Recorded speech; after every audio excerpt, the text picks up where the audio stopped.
இப்போ ஹாங்காங் சிக்ஸர்ஸ்னு ஒரு மேட்ச் போயிட்டு இருக்கு. அந்த மேட்ச்சை பார்த்தீங்கன்னா 6 பேர் தான் ஒரு டீம் ஆட முடியும். அது வந்து ஒரு இன்டர்நேஷனல் டீம் மாதிரி கொண்டு போகிறாங்க. அதாவது இந்தியா, பாகிஸ்தான், ஸ்ரீலங்கா அந்த மாதிரி எல்லா டீமுமே இருக்குது. அதுதான் இந்தியா சார்பாக ஒரு 6 பேர்ஸ் ஆடிட்டு இருக்காங்க.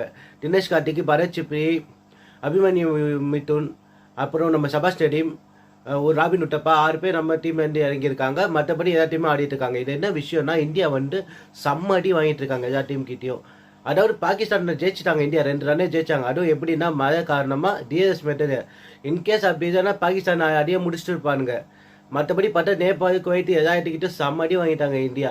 அதாவது மற்ற டீமை பற்றி பார்த்தீங்கன்னா எல்லா பசங்க வந்து 22, 23 தான் போடுறாங்க ஏஜ். 140 கிட்ட போடுறாங்க. ஆனால் இந்தியாவில் தான் பார்த்தீங்கன்னா 36, 37 இருக்கிற எல்லாருமே பிளேயர்ஸு. ஸோ அவங்க பாலை ஈஸியாக அவங்க கண்ணுக்கு தெரியுது, ஈஸியாக அடித்து கிழிச்சிடறாங்க. அதே மாதிரி விக்கெட் எடுத்து இந்தியாவை இது பண்ணிடுறாங்க. அதாவது இந்தியா பேரை கொண்டு போகிறீங்க நீங்கள். ஸோ இந்தியாவுக்கு பேருக்கு எல்லாரும் மாதிரி ஆடணும்.